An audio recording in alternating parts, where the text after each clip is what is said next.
AP శాసన మండలిలో అధికార విపక్షాల మధ్య మాటల యుద్ధం నడిచింది. తల్లికి వందనం పథకంలో డబ్బులు అందరికీ పడటం లేదన్న మండలి ప్రతిపక్ష నేత బొత్స సత్యనారాయణకు మంత్రి పార్థసారథి కౌంటర్ ఇచ్చారు. అర్హులైన ప్రతి ఒక్కరికి పథకాన్ని అమలు చేస్తున్నామన్నారు. గవర్నర్ గారు వచ్చి 15,000 రూపాయలు అందరికి ఇచ్చాము, 65 లక్షల మందికి సబ్జెక్ట్ కలెక్షన్ నాకు చెప్పారు.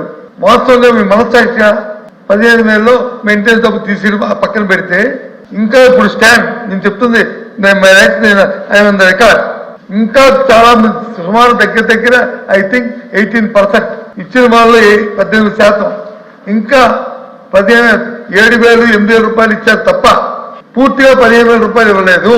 గత ప్రభుత్వం కేవలం 43 లక్షల మందికి ఇస్తే ఈ ప్రభుత్వం 67,27,000 మందికి ఇస్తున్నాం అధ్యక్ష. అందరికీ ఇచ్చి 15,000 రూపాయలు తప్ప ఎక్కడ 6,000 7,000 రూపాయలు ఇచ్చే సిస్టమ్ లేదు అధ్యక్ష. ఏదైనా అకౌంట్స్ తప్పులుండి ఎవరికైనా రాకపోతే మళ్ళీ అప్పీల్ చేసుకుంటే కూడా సమయం ఇచ్చాం అధ్యక్ష. అప్పీల్ చేసుకున్న వాళ్ళకి కూడా శాంక్షన్ చేశాం అధ్యక్ష.